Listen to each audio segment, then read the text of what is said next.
Gênese no lar, Evangelho no coração. O encontro bendito com o Senhor nas nossas manhãs, quando nos posicionamos de joelhos em espírito, suplicando o atendimento espiritual para as nossas necessidades e aqueles que caminham conosco, que estejamos todos em harmonia, com pensamento elevado, confiantes na providência divina. Interessante, pois o tema de hoje será um diálogo em tempo de confiança. Então nós vamos dar continuidade à sequência disponibilizada por Allan Kardec no livro A Gênese, Milagres e Predições segundo o Espiritismo, no capítulo 17, quando Kardec compartilha uma sequência de versículos que trata da paixão do Cristo. Hoje, o nosso trabalho será em torno, item 6, Mateus capítulo 20, 17 a 19. Farei a leitura. Vamos lá. Ora, Jesus indo a Jerusalém, chamou à parte seus 12 discípulos e lhes disse: Nós vamos a Jerusalém. E o Filho do Homem será entregue aos príncipes dos sacerdotes e aos escribas, que o condenarão à morte, e o liberarão aos gentios, a fim de que eles o tratem com escárnio, chicoteiem e o crucifiquem. E ele ressuscitará ao terceiro dia. Se a gente fizer um esforço, recordando os 4 últimos encontros, vocês naturalmente vão perceber que a passagem é a mesma. As narrativas são um pouco diferentes em seus detalhes, e a eles nós vamos procurar encontrar algum elemento que favoreça ainda mais o entendimento. Lembrando que a passagem retrata o momento histórico da desencarnação de Jesus. Mas em sequência a gente tenta trabalhar os aspectos morais que nos importam sob o ponto de vista da nossa evolução em pleno século XXI. Portanto, não fazemos como o sacerdote, que geralmente diz assim, e naquele tempo, aí ele faz a descrição. O naquele tempo é o agora. Então agora, Jesus, indo a Jerusalém, chamou à parte seus 12 discípulos e lhes disse. Então, indo para Jerusalém, nós sabemos o que aconteceria, o que aconteceu. Ele chama os 12 discípulos à parte, dando a ideia de que eles estavam junto com outras pessoas. Então, quando chama um discípulo à parte, significa que a conversa é específica. É num cenário mais íntimo, uma vez que os discípulos representam aqueles corações que estão sendo preparados na escola do bem, da justiça, do amor, da bondade, dentro de uma filosofia que propõe uma vida mais qualificada, ao nível da virtude, do bem proceder. E quando Jesus fala, nós vamos a Jerusalém, a cidade santa, para a festa anual, a Páscoa, e o Filho do Homem será entregue aos príncipes dos sacerdotes e aos escribas que o condenarão à morte. Então ele está chamando os discípulos para uma reflexão sobre uma tarefa, a mais desafiadora até então.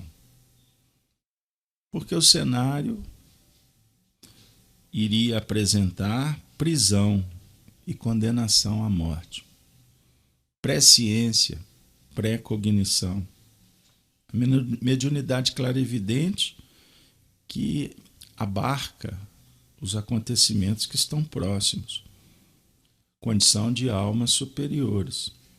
Embora espíritos comuns podem até fazer previsões, mas nesta situação era o mestre. A luz que abrange, que clareia e que traz fortalecimento.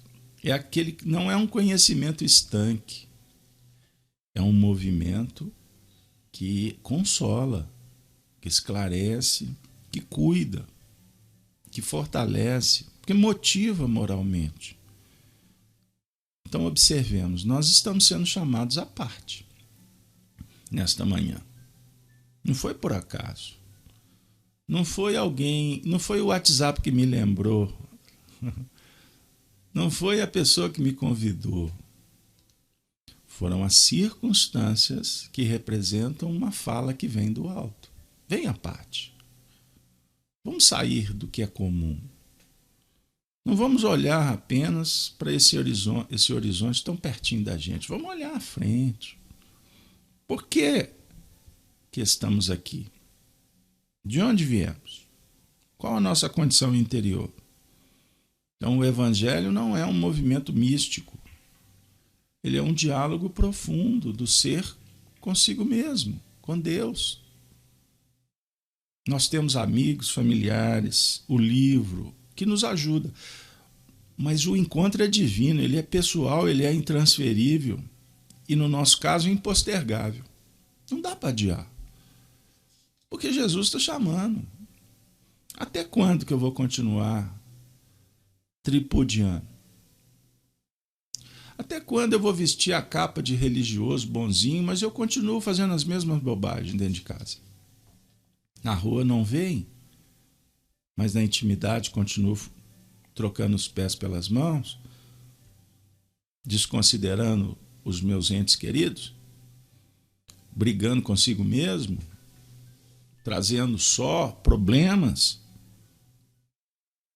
Então nós espíritas temos uma responsabilidade muito séria, porque nós já temos, inclusive, a noção exata da influência dos espíritos em nossas vidas. Então, quando Jesus, olha, pessoal, o Filho do Homem será entregue aos príncipes dos sacerdotes e aos escribas que o condenarão à morte. O assunto é sério.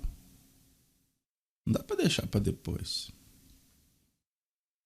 E o que vai acontecer depois de condenado? Condenado ao testemunho que todos precisamos? É a vida. Ninguém condena ninguém. Na verdade, somos nós que atraímos, somos nós que responsabilizamos, somos nós que temos que resolver, ponto final.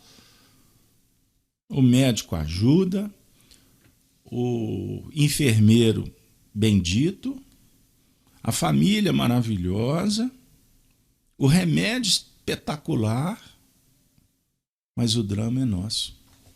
Não adianta só ter o amparo se a gente não se movimentar. Se a gente não compreender que estamos sendo preparados para esse momento. Nunca a nossa vida foi tão importante quanto agora.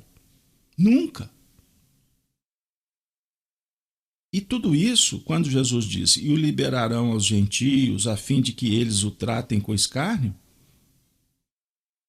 Então aqui nós temos uma relação com os judeus e com os gentios. Então Jesus seria preso pelos judeus. O tribunal, será aquele tribunal já com tudo montado, como acontece por aí. Está tudo prontinho. Tribunal é só fachada. Condenação já está definida. É um mundo materialista que improvisa o tempo todo para manter o status quo.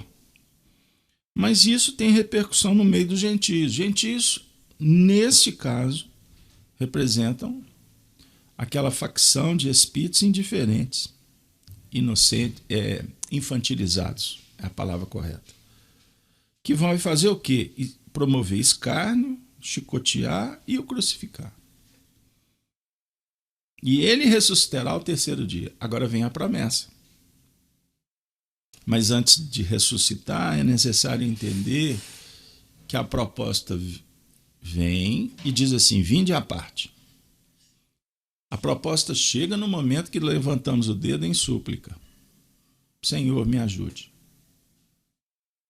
Senhor, preciso do Senhor. Não é assim? Me ajude. Aí ele fala assim, então vem cá, vamos à parte? como é que ele chama a parte? Com um amor. Vinde a mim todos vós que estáis cansados e sobrecarregados, que eu vos aliviarei. Olha que beleza. Ele está chamando a gente agora de manhã. Vinde a mim. Não é porque ele foi na sua casa dizer, olha, eu estou aqui, eu existo, hashtag... Vem. Não, não. É porque fomos nós que chamamos. Então ele atende e vem, e vem, e vem, e vem. Ele vai repetir isso. Vinde a mim. Mas aí ele põe um ponto e vírgula na conversa. Depois que a gente vai, né? Partindo do pressuposto que estamos indo. Porque você pode ter o direito de não ir. Você é livre. Mas faz de conta aqui... Não, faz de conta é coisa de crianças que já fomos durante tanto tempo, né? Vamos acordar? Faz de conta não, vamos mesmo. Está na hora. Aí ele vai colocar um ponto e vírgula na conversa e você já sabe o que vem na sequência. Está lá no capítulo 11 de Mateus, versículo 28 e diante. Ele diz assim, estou puxando da memória, mas tomai sobre vós o meu jugo e aprendei de mim, que sou brando, humilde, de coração. É a palavra que está entrando e a palavra que está saindo. Tomai sobre vós o meu jugo receba a orientação. E a minha orientação é suave. Porque ela é engrinaldada pelo mais verdadeiro amor, pelo mais puro e genuíno sentimento nobre, reto, justo. Aí encontrareis paz. Promessa que vem de fora para dentro ou conquista de dentro para fora, pelo esforço. Abraça o dever que você vai chegar lá. Agora, o cenário não é simples. Então o escárnio, o chicote, a cruz, são marcas do Cristo, como nos faz recordar Emmanuel. São marcas. E estas marcas nos conectam com Ele. Aí o texto conclui dizendo, ressuscitará ao terceiro dia. Olha o processo. É no terceiro dia, não é no primeiro, não. Não vem uma varinha mágica e fala, beleza, já tomou 2 chibatadas, está pronto. Não, é um processo. Maceração. Lembram? Vamos lembrar de como se faz um vinho? Você tem que plantar, cuidar, cresceu, vem o fruto. Depois você recolhe, leva para a preparação, lagar, aí você vai macerar. Processo bem primitivo, né? Bem antigo. O lagar, as uvas eram pisoteadas. Olha para você ver. Era na base, assim extraía-se o suco. Então era todo um processo. Aí depois tem todo aquele movimento de recolher o suco, preparar até o vinho ficar pronto. E dizem, quem gosta, que vinho bom é o que foi tratado com tempo, com paciência. Compreenderam? Isso tudo sugere um diálogo sob o ponto de vista da sabedoria. Sabedoria. Virtude, humildade, paciência, resiliência, né? Resignação, constância, amor, fé. Ressuscitar no terceiro dia. Amigos, amigas, não existe nenhuma notícia que supera essa. A morte não existe. Todos seremos vitoriosos. Todo o processo será vencido pelo esforço. Por isso é que o próprio Senhor Jesus nos ensina. Perseverar até o fim e sereis salvos. Olha que beleza. Então nós estamos nesse cenário atual sendo chamados para uma tarefa. Missão. Missão de conhecer a si mesmo, para dominar a si mesmo e transformar a si mesmo, enfrentando todos os desafios do caminho com esse objetivo, uma vez que somos espíritos imortais. Não estamos aqui para sermos vitoriosos sobre coisas atuais que nos enganam. São ilusórias. Ah, eu venci o embate com o meu marido. Que embate é esse? Não, eu consegui convencer. Ah, o outro me obedeceu. Ah, gente, por ilusão. O grande lance é a gente poder caminhar dividindo, não disputando. Então, só a batalha dos egos já caracteriza o pilar da ilusão social. Compreender? É tão diferente quando o educador, professor, prepara uma lição, leva para a sala de aula. Ele leva com a melhor das intenções para ensinar. Aí o aluno fala assim: professor, hoje eu quero aprender. Deu liga. Abriu o coração, tem tudo para dar certo. Aí no final da aula, ô professor, que bênção, eu entendi a lição. Todos vitoriosos. Não houve nenhum movimento de disputa. Isso pode acontecer em nível íntimo. Você não tem que brigar com você mesmo. Começa por aí. Disponibiliza e, ao mesmo tempo, se coloca a condição de assimilar a lição. Levantamos de manhã para dizer: Senhor, nos inspire. Eu quero ter um dia bom. Emmanuel tem um pensamento que é extraordinário. Ele diz assim: quando matriculados, vinculados com a aura do Cristo, temos tudo para vencer. Quando desconectados da aura do Cristo, a possibilidade de queda é eminente. O que ele quer dizer com isso? Aura. Vamos pensar um campo magnético, irradiação, vibração, luz. Todas as vezes que a gente procura se matricular nessa aura da paz, do amor, da saúde, do bem-estar, com o Cristo, tem tudo para dar certo. Agora, quando a gente desconecta o eu, o passado, o egoísmo, o orgulho, imperfeições, vaidades tomam conta. Aí a gente impede até os tratamentos que nos visitam. Quantos enfermos estão conosco agora? Para não dizer que somos nós, sempre uma mazela ou outra a gente sempre tem, não é verdade? Olha que beleza. Eu não quero não, Carlos Alberto. Olha, uma unha encravada costuma ser um benefício que nos faz recordar sempre que temos que prestar atenção no pé. É um sinal. Eu não quero isso para mim não, ninguém quer. Mas se tem, é o que tem. É o melhor. Comece a olhar como uma oportunidade de você verificar o quanto você é importante no universo. Você é filho de Deus. Mas você tem a mesma importância do que o seu filho, do que o seu pai. Todos somos importantes. Pois todos somos filhos. E se o pai e a mãe não fazem acepção dos filhos, Deus fará? Não. Só que Deus nos concede o livre-arbítrio, a oportunidade de escolher e definir a nossa jornada. Mas, ao mesmo tempo, ele diz assim: bom, a cada um segundo suas obras. Então, nós estamos tentando prestar atenção nessa dor de cabeça, nessa doença que nos visitou, no problema afetivo, seja o desafio que bate à sua porta. Procure observar como um sinal, um alerta, para você voltar para dentro de você mesmo e aprender com Jesus. Quando curava, dizia assim: vai, toma a sua cama e volte para casa. Não entre na aldeia. O que significa pegar a cama e levar para casa?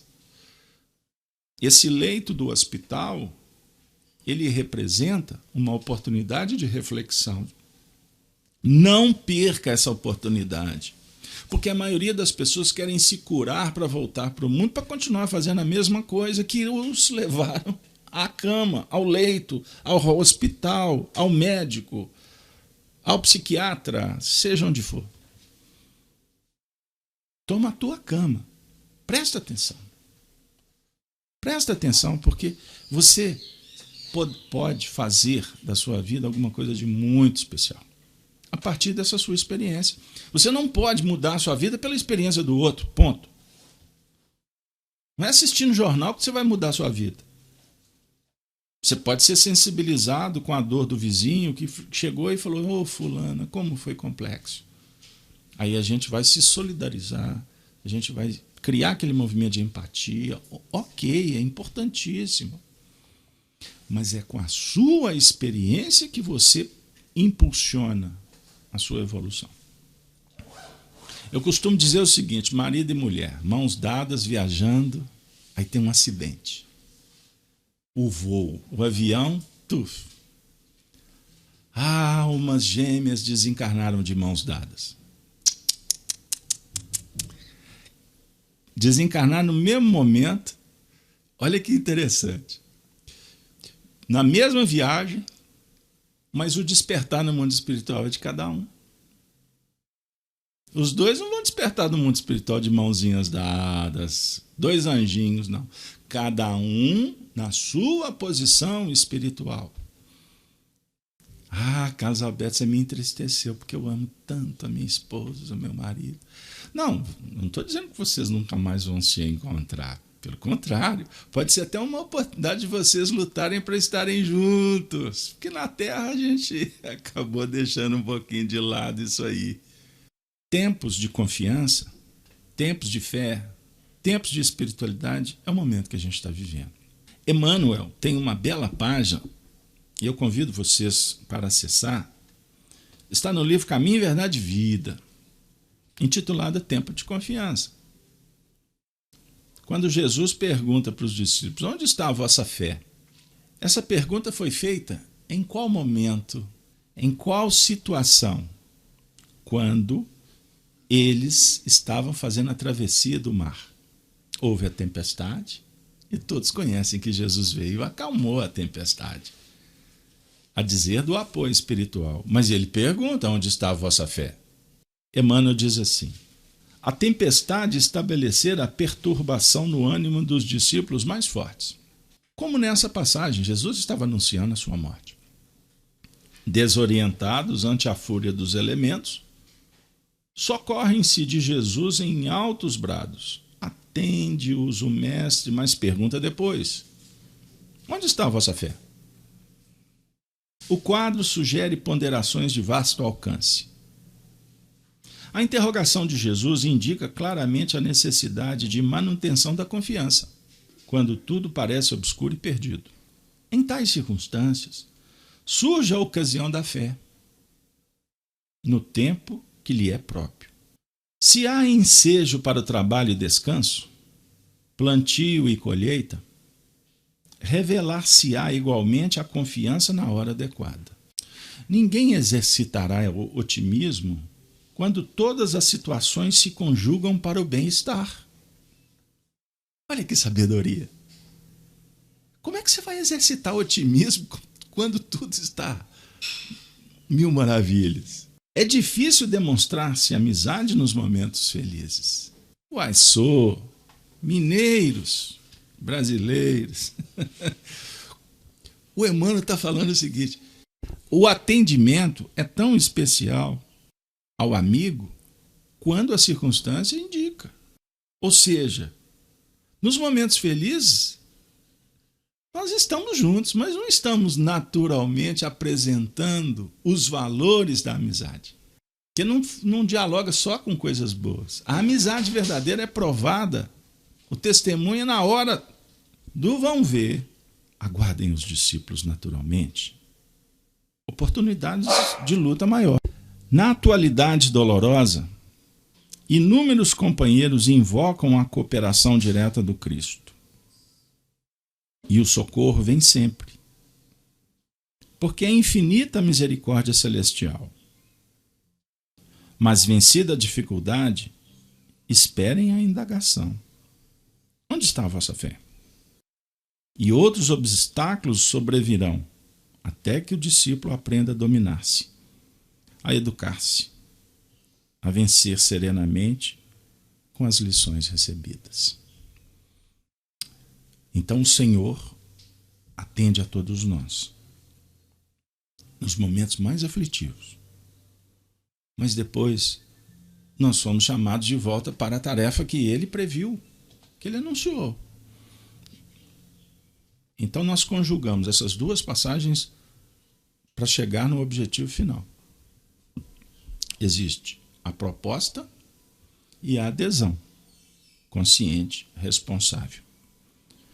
Vamos sendo esclarecidos quanto à tarefa que devemos realizar. Ao mesmo tempo, vamos tendo provas que temos apoio espiritual. Você não leva sozinho a carga. E aqueles que nos auxiliam são capacitados. Já passaram por esse processo. O seu chamado anjo guardião é um espírito muito elevado, comparando com a sua condição. Isso nos traz segurança. Em determinados momentos, a sensação do vazio, do abandono, é a oportunidade de exercitar exatamente essa conexão com ele. É um instante de fortalecer a fé. Porque a fé, ela dialoga com aquilo que você não vê, mas que você confia. Essa é uma expressão paulina. Aquele momento, aquela sensação de que as forças estão se esvaindo. Este é o momento de exercitar a confiança. Então, nós temos apoio, orientação, para que a gente possa seguir adiante.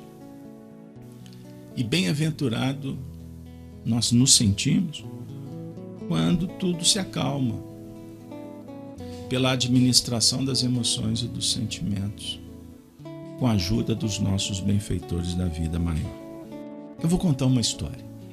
Certa feita, eu passei por um processo cirúrgico. Vocês sabem que mulher suporta tudo. Homem, qualquer gripe é SAMU, né? CTI, etc. E eu me encontrava, pós-cirurgia, retornando, naquela sensação desagradável, né? Quando você desperta. E eu estava sentindo um mal-estar assim absurdo. Aí naquele momento, o barco perdeu o rumo. E eu já logo desesperei procurando o Senhor. Senhor, aonde o Senhor está? Naquele instante, a minha prece, imagine que desespero que foi. Não sei nem se eu concatenei as ideias. Mas saiu do coração, foi sincero. E como uma alma frágil, eis que por misericórdia me surge a visão psíquica, o nosso querido e amado Dr. Bezerra de Menezes. Estava ao pé da cama. Aí ele olhou para mim com tanta mansuetude, com tanta bondade no coração.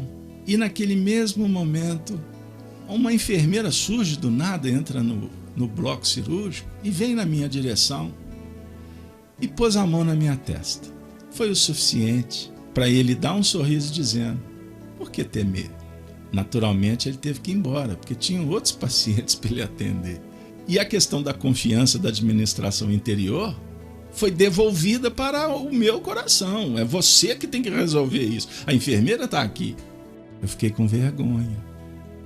Mas não tem problema. Eu me garanti naquele momento e foi o suficiente para ela dizer: ô meu filho, fica calmo. E por ter pronunciado com mansuetude as palavras fique calmo, eu adormeci nos braços da misericórdia, da bondade. Estou contando isso sem valor nenhum para vocês, mas para mim foi muito importante, porque foi um testemunho. Porque esse diálogo com a fé, com a confiança, em tempos difíceis, é muito fácil pronunciá-lo. Basta arquitetar um texto aqui, usar uma retórica convincente, ponto. Mas o grande lance é quando o nosso coração se abre e a gente sente o poder de se conservar a fé. E para encerrar, eu trago novamente Emmanuel, numa das lições da minha preferência. Um texto intitulado Em Matéria de Fé, constante no livro Alma e Coração. Emmanuel diz assim, e eu espero que essa mensagem possa chegar no seu coração. Paulo de Tarso, último parágrafo. afirmou que o homem se salvará pela fé. Mas, indubitavelmente, não se reportava a convicções e palavras estéreis. De certo, que o amigo da gentilidade queria dizer que o espírito humano se aperfeiçoará e regenerará usando a confiança positiva em Deus e em si mesmo, na construção do bem comum. Fé metamorfoseada em boas obras, traduzida em serviço e erguida ao alto nível dos ensinamentos que exponha. Nos domínios da atividade e da realização. Tanto é verdade semelhante e assertiva que o apóstolo se referia à fé por recurso dinâmico no campo individual para a edificação do reino divino, que ele próprio nos asseverou convincente, no versículo 22 do capítulo 14 de sua epístola aos Romanos. Se tens fé, tem-na em ti mesmo perante Deus. Portanto, fica esta reflexão final baseada no próprio tema do nosso encontro. Tempos de confiança. Oportunidade de desenvolver a fé em nós mesmos, perante Deus. Porque não adianta você falar da fé, você incentivar a fé, se nós estivermos ainda carentes da fé interior. Seria, no mínimo, contradição, para não dizer outra coisa. O amor, ele se apoia na fé. O amor que gera a caridade. O amor é o novo mandamento. E foi Jesus quem nos apresenta com a sua própria vivência. Meus filhinhos, amai-vos uns aos outros, como eu vos amei. Este é o novo mandamento. Então, amor, fé, esperança, caridade se conjugam nesse momento tão importante, em que nesse momento os Espíritos estendem as mãos, os seus corações para nos atender. E por isso agradecemos esse momento de paz, de serenidade, sentindo as energias penetrando os nossos centros de força, nos ajudando a reparar, nos ajudando na saúde, na motivação, na fé, na coragem. Obrigado, Senhor, por mais um momento do seu amor que agrega, que congrega tantos corações. Que possamos ainda suplicar que estas bênçãos envolvam a todos que sofrem nos hospitais, nas ruas, nos cárceres, nos lares. Nesse momento em que a humanidade está tendo uma grande oportunidade, pois a porta de um mundo novo se abre, e que possamos ter a dignidade e a confiança para atravessar, certos de que a tempestade que saneia, que irriga, que modifica os cenários, cederão amanhã para a aurora de uma nova vida, rica de esperança e fraternidade, de um mundo justo, de um mundo em que as famílias se reunirão para reverenciar o teu Evangelho. No dia a dia das relações, nos ambientes que seremos chamados na sociedade, para conjugar sempre o nosso ideal de progredir, apoiados na justiça, no amor e na ciência sempre. Com estas vibrações, favorecidas pela amizade sincera deste grupo, nós interrompemos a atividade saudando a Ti, Senhor, através do Cristo. Ave, ave seja Cristo. Tenham todos um bom dia. Gênesis no Lar, mais um evangelho para você, para o seu coração e para a sua família. Que todos sintam a presença do Cristo e que a sua palavra possa penetrar de verdade.